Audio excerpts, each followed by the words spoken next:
Well, they were released to a writer who then had a long tweet thread about them. So they weren't released to the public so everyone could see exactly what this was. But these are documents related to the internal discussions at Twitter in 2020 around a laptop that was found at a laptop repair shop that contained all kinds of really outrageous stuff from the now president's son, right? And inside Twitter, what you can see are all of these people who work there saying, is this real? This feels like Russian disinformation. Maybe it is real. Real arguments about how they should treat this material in an election year. Now, what some want you to think is that this was censorship by big tech. And that's why the president is saying you should throw out the Constitution because big tech is in cahoots with American democracy. That's what the president thinks.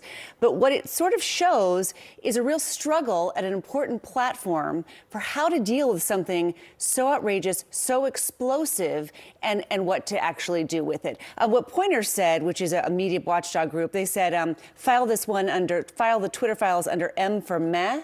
And the Washington Post said there's no smoking gun here. We've known a lot of this, that Twitter really struggled with how to handle this explosive story that was published in the New York Post. Also because they couldn't verify a lot of it at the time, which was a major issue. Exactly.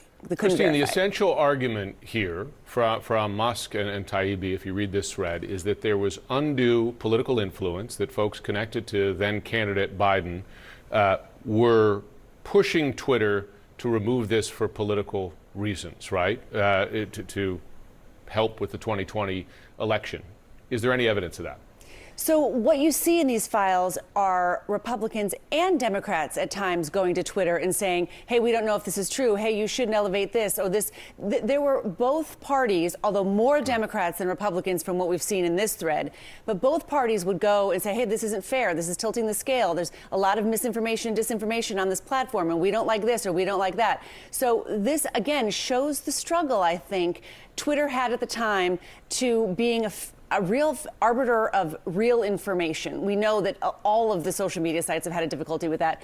Elon Musk is teasing, I guess, that there's going to be even more that will be coming from these so-called Twitter files via Taibbi, this writer who has disdained, frankly, the mainstream media before. So we'll see what comes next, but he's not releasing it sort of to the public. He's releasing it to another voice to distill it, to see what was actually going on behind the scenes at Twitter at the time.